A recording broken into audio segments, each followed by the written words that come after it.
রাসূল সাল্লাল্লাহু আলাইহি সাল্লাম বলেন, যে ব্যক্তি সালাত আদায় করে না সে হলো কাফের। বাইনাল আবদ ওয়া বাইনাল কুফরি তারকুস সালাহ। মুসলমান আর কাফেরের মধ্যে পার্থক্য হচ্ছে সালাত ছেড়ে দেওয়া। রাসূল সাল্লাল্লাহু আলাইহি সাল্লাম বলেন, মান তারাকা সালাতা মুতাআম্মিদান ফাকাদ কাফারা। কেউ যদি ইচ্ছাকৃত সালাত ছেড়ে দেয় তাহলে সে কাফের। রাসূল সাল্লাল্লাহু আলাইহি সাল্লাম বলেন, যারা রাসূলের পদ্ধতিতে সালাত আদায় করে না তাদের অবস্থা কি? তারাও কাফের, তাদের সালাত কবুল হয় না। একজন পল্লীর মানুষ মসজিদে ঢুকে সালাত আদায় করলো, আল্লাহ রাসূলকে সালাম দিল। আল্লাহ রাসূল বললেন, তুমি সালাত আদায় করো, তুমি করনি। লোকটি আবার সালাত আদায় করলো, আল্লাহ রাসূল বললেন, তুমি সালাত আদায় করো, তুমি করনি। লোকটা আবার সালাত আদায় করলো, আল্লাহ রাসূল বললেন, তুমি সালাত আদায় করো, তুমি করনি। লোকটি বলল, এর চেয়ে আমি ভালো করে সালাত আদায় করতে পারবো না, তাহলে শিখিয়ে দেন। ও তো তিনবার সালাত আদায় করলো। আল্লাহ রাসূল যদি বলতেন, হ্যাঁ আদায় করেছে তো খুব একটা ভালো হয়নি, এটা হলে হতো, কিন্তু টোটালি না করে দিলেন, একেবারেই না। যে সালাত আদায় করে রাসূলের পদ্ধতিতে করে না সে হত্যার যোগ্য। বুখারী মুসলিমে এই হাদিসটি 18 বার এসেছে। আবু সাঈদ খুদরি, শোনো, কতগুলি লোক বের হবে যারা বেশি বেশি সালাত আদায় করবে। তোমাদের সালাত তাদের কাছে কিছুই না।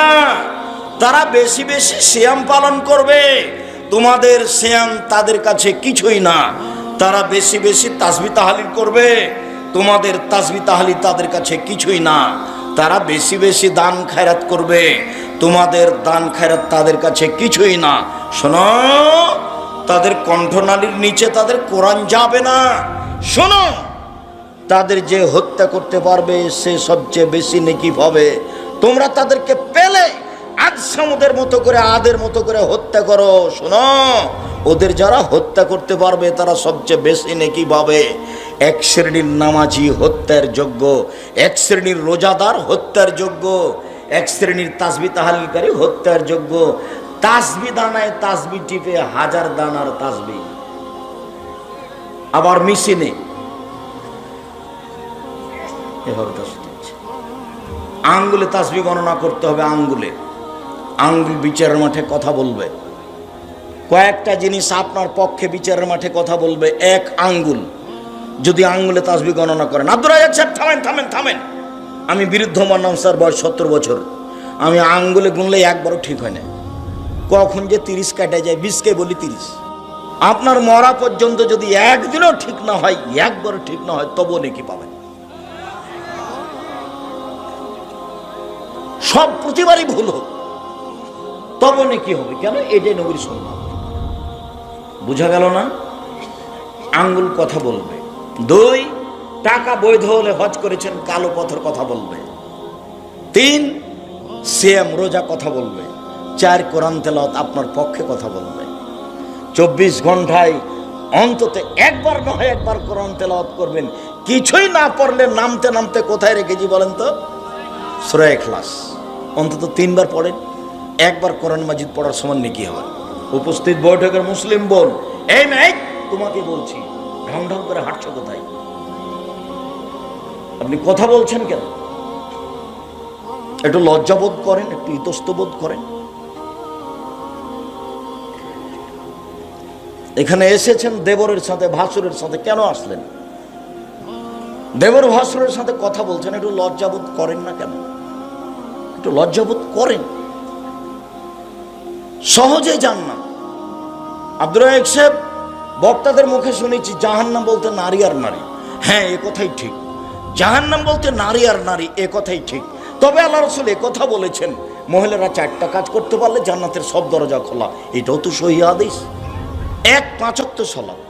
2, রমজান মাসের সিয়াম। 3, স্বামীকে মেনে চলা। 4, জেনায় লিপ্ত না। এইভাবে দেবরের সাথে গল্প করতে করতে আসলেন কেন? আবার দেবরের সাথে গল্প করতে করতে যাচ্ছেন কেন? আপনাকে আমি বললাম, কেউ যদি আপনার গায়ের উপর দিয়ে চলে যায়, যাক, আপনি মুখ খুলবেন না, মুখখান বন্ধ রাখেন। আব্দুর রাজ্জাক বিন ইউসুফ এসেছেন, চলো ওখানে বসার পরে মুখ খুলবো না, যা হবে হবে। একবারে টোটালি মুখ বন্ধ, এক খেয়ালে চেয়ে থাকেন, এক খেয়ালে আমার দিকে চেয়ে থাকেন। যারা সালাত আদায় করে না তারা কাফের, যারা সালাত আদায় করে রাসূলের পদ্ধতিতে করে না তারা হত্যার যোগ্য। ইমাম আহমদ ইবনে হাম্বল বলছেন, আল্লাহর নবী যে বলেছেন উমিরতু আন উকাতিলা নাস হাত্তা ইয়াকুলু লা ইলাহা ইল্লাল্লাহু সালাম, যারা লা ইলাহা ইল্লাল্লাহ বলে না তাদের সাথে যুদ্ধ করব, মারবো না হয় মরবো। যারা সালাত আদায় করে না তাদের সাথে যুদ্ধ করব, মারবো না হয় মরবো। এই হাদিস দিয়ে ইমাম আহমদ ইবনে হাম্বল রাহিমাহুল্লাহ বলেছেন এক ওয়াক্ত সালাত ছেড়ে দিবে যেই তাকে হত্যা করতে হবে। ইমাম আবু হানিফা রাহিমাহুল্লাহ বলেছেন এক ওয়াক্ত সালাত ছেড়ে দিবে যে তাকে জেলখানায় বন্দি করে পিটিয়ে সালাত আদায় করাতে হবে। আমরা বলছি এক ওয়াক্ত সালাত ছেড়ে দিবে যে সে মহাপাপী, যে কোনো মূল্যে তাকে সালাত আদায় করাতে হবে। আরবি বিদ্বানগণ বলছেন যে কেউ যদি অলসতা করে সালাত ছেড়ে দেয় তাহলে কাফের। স্ত্রী নামাজ পড়ে স্বামী পড়ে না তাহলে বিভাগ কেটে গেছে। চেয়ারম্যান লাগে না, মেম্বার লাগে না, এমপি মন্ত্রী লাগে না, কাজী লাগে না, বিভাগ এমনিতেই গেছে। এরা যদি মারা যায় তাহলে এদের কবর শ্মশান ঘাটে হবে, মুসলমানের কবরস্থানে হবে না, এদেরকে শ্মশান ঘাটে ফেলে দিতে হবে। এই কথাই তারা লিখেছে। দিনী ভাই বোন, এক খেলে চেয়ে থাকুন। সংক্ষিপ্ত আলোচনায় চলে আসলাম কিভাবে সালাত আদায় করতে হবে। আমার দিকে দেখুন, এক খেলে চেয়ে থাকবেন। সুন্দর করে ওযু করবেন। সুন্দর করে ওযু করলো, পায়ে হেঁটে মসজিদে গেল, সালাতের পরে তাসবিহ তাহলিল জিকির আজকার করলো। এই লোকটা হয়ে যাবে সেই দিনের মতো যেদিন তার মা তাকে জন্ম দিয়েছে। সুন্দর করে ওযু করলো, পায়ে হেঁটে মসজিদে গেল, সালাত আদায় করে বসে তাসবিহ তাহলিল জিকির আজকার করলো। এই লোকটা হয়ে গেল সেই দিনের মতো যেদিন তার মা তাকে জন্ম দিয়েছে। নিষ্পাপ হয়ে গেল। এই কথা আমি বলিনি, এই কথা মুহাম্মদ সাল্লাল্লাহু আলাইহি সাল্লাম বলেছেন। সম্মানিত দিনী ভাই বোন, সুন্দর করে ওযু করবেন, ফাঁকি দেওয়া ওযু করবেন না। এরপরে ওযুর শুরুতে বিসমিল্লাহ, শেষে ওযুর দোয়া। ওযুর দোয়া যদি বলেন আশহাদু আল্লা ইলাহা ইল্লাল্লাহু ওয়াহদাহু লা শারীকা লাহু ওয়া আশহাদু আন্না মুহাম্মাদান আবদুহু ওয়া রাসূলুহু, তাহলে জান্নাতের সবটি দরজা খুলে গেছে। আর যদি বলেন আল্লাহুম্মা জালনি মিনাত তাওয়াবিন ওয়া জালনি মিনাল মুতাতাহহিরিন, নেকি হবে। কি নেকি হবে তা আল্লাহ নবী বলেননি। পেশাব পায়খানা করার সময় দোয়া পড়বেন, পানি খরচ করে পবিত্রতা অর্জন করবেন। আগে ঢেল টিস্যু পেপার তারপরে পানি, এটা মিথ্যা কথা। 40 কদম হাঁটা নোংরামি, খক খক করে খাসা বেহায়াই। পানি দিয়ে পবিত্রতা অর্জন করেন, আগে পিছে কিছুই লাগবে না। তারপরে যদি মনে করেন আব্দুর রাজ্জাক সাহেব পানি দিয়ে পবিত্রতা অর্জন করলাম, মনে হচ্ছে কিছুক্ষণ পরে পেশাব আসলো, আসুক, আপনি ওযু করার সময় একটু শেষে পানি নিয়ে লজ্জা স্থান সামনাসামনি কাপড়ের উপর একটু পানি ছিটিয়ে দিবেন, বাস শেষ। এটা আল্লাহ রাসূলের পদ্ধতি। আর যারা ভাবছে যে পেশাব বের আসবে, ও 40 ঘন্টা পরে যদি কুলুপ ফেলে, ঢেল ফেলে, তবু পেশাব আসবে, ওর এটা রোগ হয়ে গেছে। রাসূলের পদ্ধতি সহজ। পেশাব শেষ হলো পানি খরচ করেন, চলে আসেন। পায়খানা শেষ হলো পানি খরচ করেন, হাত মেজেন, চলে আসেন। আল্লাহু আকবার। আল্লাহু আকবার বলার পূর্বে কোনো কথা বলবেন না, বিসমিল্লাহ লাগবে না। আল্লাহু আকবার বলার পরে জায়নামাজে দাঁড়িয়ে কোনো দোয়া পড়বেন না। জায়নামাজে দাঁড়িয়ে দোয়া পড়লেই বিদাত হবে। আজানের পূর্বে যদি কেউ বলে যে আপনারা উঠেন, নামাজ ঘুমের চেয়ে উত্তম, তাহলে ও পাপী। যারা সাড়া দিবে সবাই পাপী। কেন? আজানের পূর্বে কোনো কথা চলবে না, সে যতই ভালো কথা হোক। মানুষকে সালাতের জন্য প্রথম শব্দ কি হবে? আল্লাহু আকবার। আজান। নিজস্ব কোনো শব্দ চলবে না, তার নাম শরীয়ত। ধর্ম একজনের কথা দিয়ে চলে, যার নাম মুহাম্মদ সাল্লাল্লাহু আলাইহি সাল্লাম। আগে পরে কারো কোনো সুন্দর কথা ইসলামে গ্রহণ হবে না, তারই নামই বেদাত, তারই নামই বিদাত। রাসূলের পদ্ধতি আল্লাহু আকবার। ডান হাত বাম হাতের কবজির উপরে রেখে বুকের উপরে রাখবেন, বাহুর উপরে বাহু রাখতে পারেন। নাভির নিচে রাখার হাদিস তিনটাই জয়ীফ। কাজেই বুকের উপরেই বাঁধেন, এটাই ঠিক। বাহুর উপরে বাহু রেখে রাখেন, নইলে কবজির উপরে কবজি রেখে রাখেন। বুকে রেখে বলবেন সানা, আল্লাহুম্মা বাঈদ বাইনি ওয়া বাইনা খাতায়ায়া কামা বা'আদতা বাইনাল মাশরিক ওয়াল মাগরিব। হে আল্লাহ, আল্লাহুম্মা, হে আল্লাহ, তুমি আমার পাপকে ধুয়ে দাও, আমাকে আর আমার পাপের মধ্যে অত দূরত্ব করে দাও।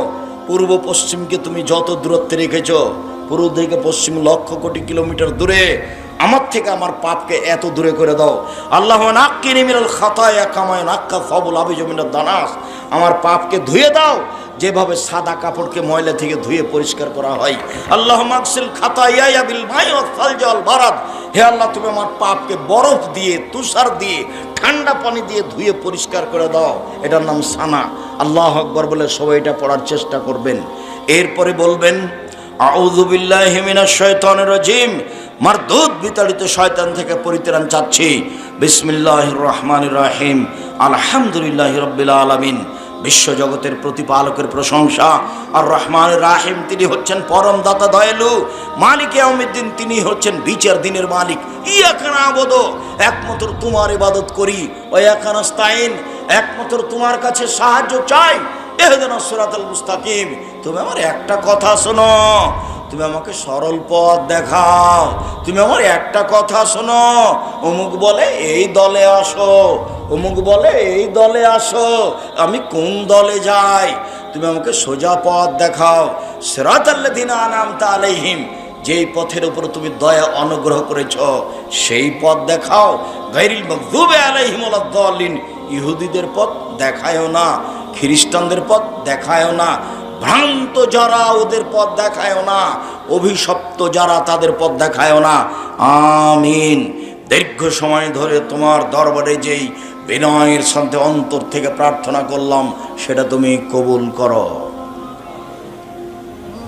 এরপরে যদি সূরার প্রথম হয় তাহলে বিসমিল্লাহ, আর যদি সূরার প্রথম না হয় তাহলে কিছুই বলতে হবে না। আর এমনি যখন কোরআন তেলাওয়াত শুরু করবেন, সূরার যদি প্রথমে হয় তাহলে আউযু বিল্লাহ বিসমিল্লাহ, আর যদি সূরার মধ্যেও হয় কোনো জায়গাতে তাহলে শুধু আউযু বিল্লাহ। বিসমিল্লাহির রহমানির রহিম। পরম দাতা দয়ালু নবী, আরম্ভ করলাম যে কোনো একটি সূরা। কুল আল্লাহু আহাদ, হে নবী আপনি বলুন আল্লাহ একক, আল্লাহু সামাদ, আল্লাহ নিরপেক্ষ মুখাপেক্ষীহীন। লাম ইয়ালিদ, তিনি কাউকে জন্ম দেননি। ওয়ালাম ইউলাদ, তিনি কারো থেকে জন্ম নেননি। ওয়ালাম ইয়াকুল্লাহু কুফুয়ান আহাদ, তার সমকক্ষ কেউ নেই। এ বলে আল্লাহু আকবার, হাত দুটি আবার এই পর্যন্ত উঠাবেন, কাঁধ সামনাসামনি, আঙ্গুলগুলি জমা জমা থাকাই ভালো। এই পর্যন্ত উঠিয়ে হাত এ পর্যন্ত উঠে রুকুতে চলেন। রুকুতে যাওয়ার পূর্বে আপনার সাথে জরুরি কিছু কথা। একবারে হাত দুটা রডের মতো সোজা হয়ে থাকবে, আপনি, আপনার স্ত্রী, আপনার বোন, সবারই। আর কোমর থেকে সামনের ওজন হাতের উপরে থাকবে, আঙ্গুল খোলা খোলা থাকবে, হাঁটু চেপে ধরে থাকবেন। মাথা উঁচুও হবে না, মাথা নিচুও হবে না। পিঠের লম্বা হাতটা একবারে সোজা হয়ে থাকবে, রডের মতো হয়ে। মাথা এইভাবে সোজা হয়ে থাকবে। আপনি বলবেন সুবহান রাব্বিয়াল আযীম। উঁচু আল্লাহর পবিত্রতা বর্ণনা করছি একাধিকবার, 3 বার, 5 বার, 10 বার, একটাও বর্ণনা ঠিক নাই, যে যা পারে বলবেন। সুবহুন কুদ্দুসুন রব্বুল মালাইকাতুর রূহ, তুমি পাক, তুমি পবিত্র, তুমি ফেরেশতার প্রতিপালক, তুমি জিবরাইলের প্রতিপালক। নইলে আপনি বলবেন সুবহানাকা আল্লাহুম্মা রাব্বানা ওয়া বিহামদিকা আল্লাহুম্মা আগফিরলি, তোমার প্রশংসা সহকারে তোমার পবিত্রতা বর্ণনা করছি, আমাকে ক্ষমা করো। যতবার পারবেন বলেন। এরপরে বলেন সামি আল্লাহু লিমান হামিদা। এই পর্যন্ত হাত উঠে বলবেন আল্লাহ ওই লোকের প্রশংসা শুনলো যে তার প্রশংসা করলো। বরকতময় তার প্রশংসা, মঙ্গলময় তার প্রশংসা, অনেক তার প্রশংসা। মিলাস সামাতে, আকাশ পরিমাণ প্রশংসা, মিলাল আরজ, জমিন পরিমাণ প্রশংসা, মিলাবা বাইনাহুমা, আকাশ জমিনের যে মধ্যে যে ফাঁকা রয়েছে এই পরিমাণ প্রশংসা। মিলামা শেতামিন শাইন বাদো। এরপরে যা চাও তাই, এরপরে যা চাও তাই, যত প্রশংসা চাও তত তোমার প্রশংসা। দাঁড়িয়ে দাঁড়িয়ে বলার পরে হাত রুকু থেকে উঠে ছেড়ে দেন, এভাবে উঠিয়ে রাখবেন না, বুকে বাঁধবেন না। আরো অনেকে যে বাঁধছে, বাঁধুন। আমাদের দীর্ঘ 26 বছরে কোনোদিন আমরা এই হাদিস পেশ করতে পারিনি। 26 বছর থেকে ফতোয়া লিখছি, 6 বছর থেকে ফটো পরিচালনা করি। তাতে আমাদের কাছে রুকু থেকে উঠে হাত বাঁধতে হবে এর প্রমাণ আমরা পেশ করতে পারিনি। ছেড়ে দেওয়া হয়েছে বাস। রুকু থেকে উঠলে সব হাড়ের জোড়কে স্ব স্থানে যেতে হবে। তা আমি যদি এখন বুকে বাঁধি তাহলে এই হাড় স্ব স্থানে যায়নি, আমি যদি ছেড়ে দিই তাহলে স্ব স্থানে গেছে। বোঝা গেল না কথা? রুকু থেকে উঠলে সব হাড়ের মাথাকে কোথায় যেতে হবে? স্ব স্থানে, নিজ নিজ স্থানে যেতে হবে। আমি এখন এভাবে ধরে আছি, নিজ স্থানে যাবে কি? ফাঁকা থেকে গেছে। আর যদি ছেড়ে দিই স্ব স্থানে গেছে। আল্লাহ নবী বলছেন রুকু থেকে উঠলে সব হাড়ের মাথাকে স্ব স্থানে যেতে হবে। চলেন এবার সিজদায়। সিজদায় যাওয়ার পরে আপনার সাথে জরুরি কয়েকটি কথা। রাসূল সাল্লাল্লাহু আলাইহি ওয়াসাল্লাম বলছেন উমিরতু নাসজুদা সাবাতে আযাম, আমাকে আদেশ করা হয়েছে 7 হাড়ের উপরে সিজদা করব। নাক কপাল 1, 2 হাত 3, 2 হাঁটু 5, 2 পায়ের বৃদ্ধাঙ্গুল 7। আমাকে 7 হাড়ের উপরে সিজদা করতে বলা হয়েছে। নাক কপাল 1, নাক আগে না কপাল আগে এটা বিবেচনার প্রয়োজন নেই। আগে যেটাই যে দুটাই লেগে থাকবে মাটিতে। বোঝা গেল না? দুটাই মাটিতে লেগে থাকবে। নাক কপাল 1, 2 হাত 3, 2 হাঁটু 5, 2 পায়ের বৃদ্ধাঙ্গুল 7। 7টা লেগে থাকবে। সিজদার সময় কখনো গাও হাত চুলকাবেন না। যদি গাও হাত চুলকাতে হয় সিজদা থেকে উঠে আসেন তারপরে। কেন? সিজদার সময় যদি গাও চুলকাতে যান 1 হাত দিয়ে, তাহলে এখন কয়টা মাটিতে লেগে আছে? 6টা। আদেশের উল্টা হয়ে গেছে। যদি সিজদার সময় পা দিয়ে পা চুলকান তাহলে কি হবে? 6টা হয়ে যাবে। আর যদি একসাথে পা দিয়ে পা চুলকান আবার হাত দিয়ে যদি গাও চুলকান তাহলে এবার আরো কমে গেছে। এই জন্য এটা এর সময় কিছু করা হবে না। আর বললেন আমাকে চুল কাপড় জড়িয়ে দিতে নিষেধ করা হয়েছে। কোনো সময় জামার হাত জড়িয়ে সালাত আদায় করবেন না, খুলে রাখবেন। পায়জামা প্যান্ট কোনো সময় নিচে জড়াবেন না, যদি জড়াতে হয় উপরে। আর মনে রাখেন 3 শ্রেণীর মানুষের সাথে আল্লাহ বিচারের মাঠে কথা বলবেন না। আল্লাহ কিন্তু অনেক বড় দয়ালু। এরপরেও 3 শ্রেণীর মানুষের সাথে আল্লাহ কথা বলবেন না। তার 1 শ্রেণীর মানুষ যাদের পায়জামা প্যান্ট লুঙ্গি টাকনোর নিচে থাকে। আগামীকাল সন্ধ্যা হতে হতে সব প্যান্ট কেটে ফেলতে হবে। এর সাথে আপোষ কিছু নেই। বউ বলছে কি যে তুমি পরো, ঠেঙ্গা ঠেঙ্গা লাগে, বলুক। মেয়ে বলছে, বোনেরা বলছে, বলুক, যে যা বলে বলুক। একদিন দেখেছিলাম বয়স 40, এখন দেখছি 60। তারপরে দেখবো একদিন নেই। তো বউ সাথ দিবে না বোনেরা সাথ দিবে? কে সাথ দিবে? সম্মানিত দিনী ভাই বোন, 2 হাতকে কানের পাশে রাখবেন, আঙ্গুল জমা জমা করে, কোনোই উঠিয়ে রাখবেন। নারী পুরুষ সবার একা। পেটের নিচ দিয়ে যেন ছাগলের বাচ্চা পার হতে পারে। একাধিক সহিহ হাদিস। বুককে উরুর সাথে লাগিয়ে আঁটো-সাঁটো হয়ে সিজদা করা এটা না যায়, এই সালাত কবুল হবে না। আল্লাহ নবী বলছেন সাল্লু কামা রাআইতুমুনি উসাল্লি, পৃথিবীর মানুষ আমাকে যেভাবে সালাত আদায় করতে দেখছো সেভাবে সালাত আদায় করো। রাসূল সাল্লাল্লাহু আলাইহি সাল্লামের পদ্ধতিতে সালাত আদায় করতে হবে। আর বুঝলাম না, মহিলারা তো বুকে ঠিকই বাঁধছে, কিন্তু পুরুষেরা কেন নাভির নিচে? পুরুষেরা ঠিকই নিতম্ব উঠিয়ে সালাত আদায় করছে, মহিলারা কেন এরকম করছে? চাঁপাই নবগঞ্জের ভাষাতে এইসব মহিলারা গিয়ে বলছে বুবু যখন সিজদায় যাবা বুবু তখন বুককে উরুর সাথে আঁটো সাঁটো করে রাখিও বুবু, বুককে উরু থেকে পৃথক করিও না, নইলে স্তন ঝুলন্ত থাকবে বুবু, পর্দার ব্যাঘাত ঘটবে।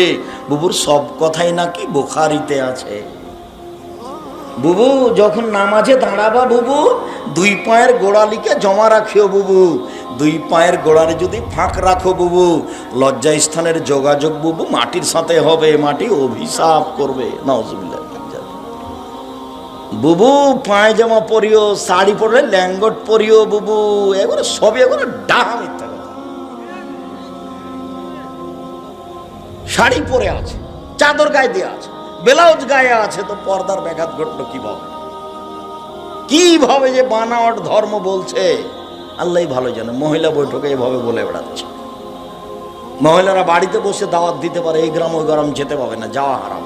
আর মহিলারা যেন কোনো বক্তব্য দিতে আসতে না পারে। মোহনপুর, চারঘাটে, বাঘা, এগুলো আহলে হাদিস এলাকা, কোনো মহিলা যেন কোনো জায়গায় বক্তব্য দিতে না পারে, খোলা মাঠে না আসতে পারে। এই গ্রামে বের করে দিতে হবে যে কোনো মূল্যে। ধর্ম এরকম নয়। বুখারী মুসলিমের হাদিস, আল্লাহর নবী নিজে গেছেন মহিলাদের কাছে দাওয়াত দিতে, আয়েশাকে পাঠাননি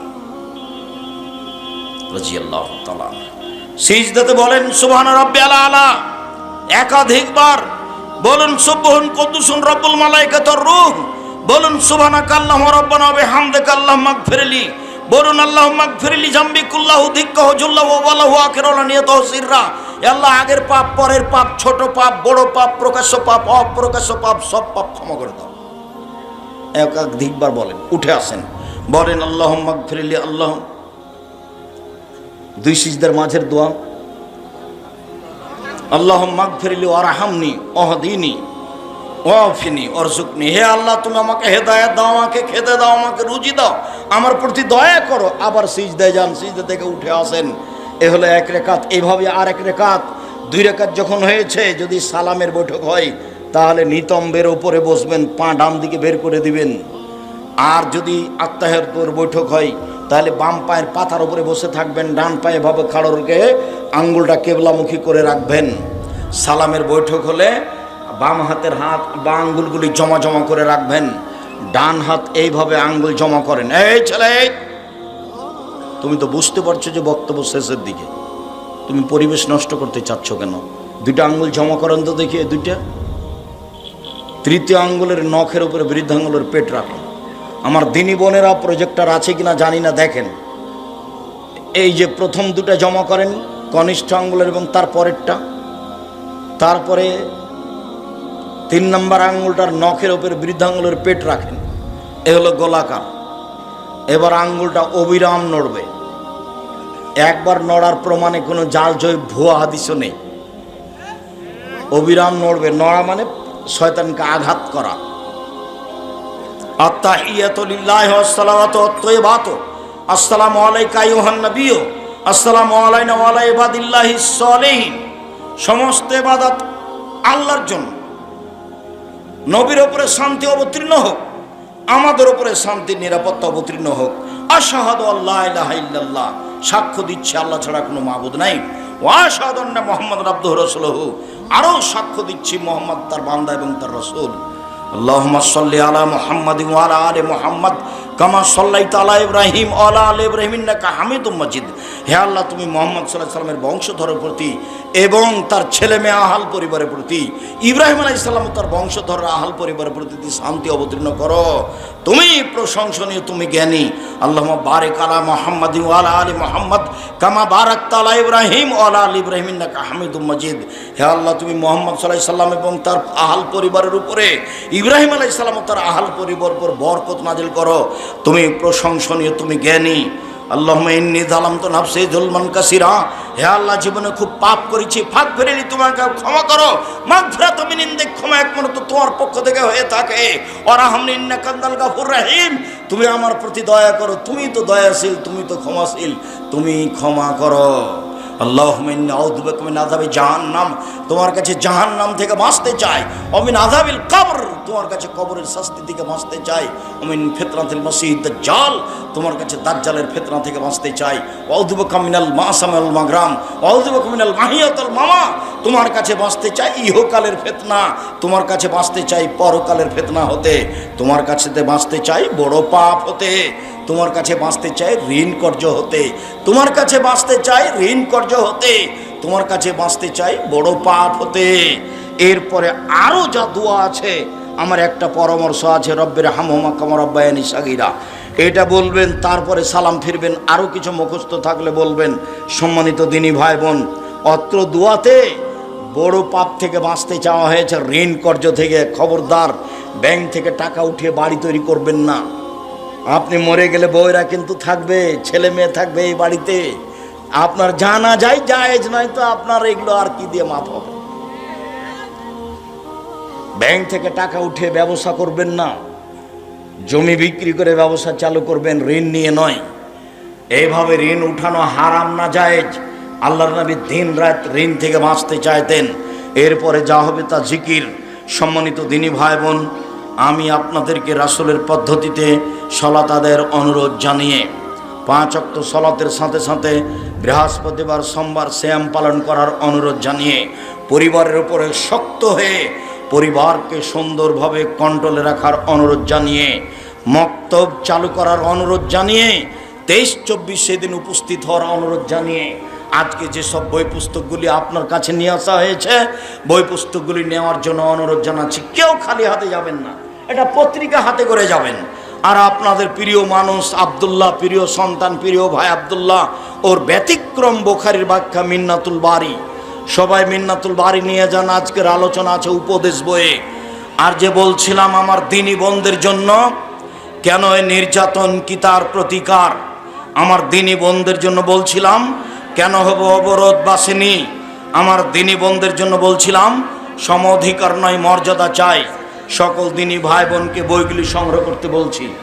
কেউ একটা বই ছেড়ে পত্রিকা হাতে নিয়ে যাবেন, 30 টাকা দিয়ে একটা পত্রিকা হাতে করে যাবেন। সম্মানিত দ্বীনি ভাই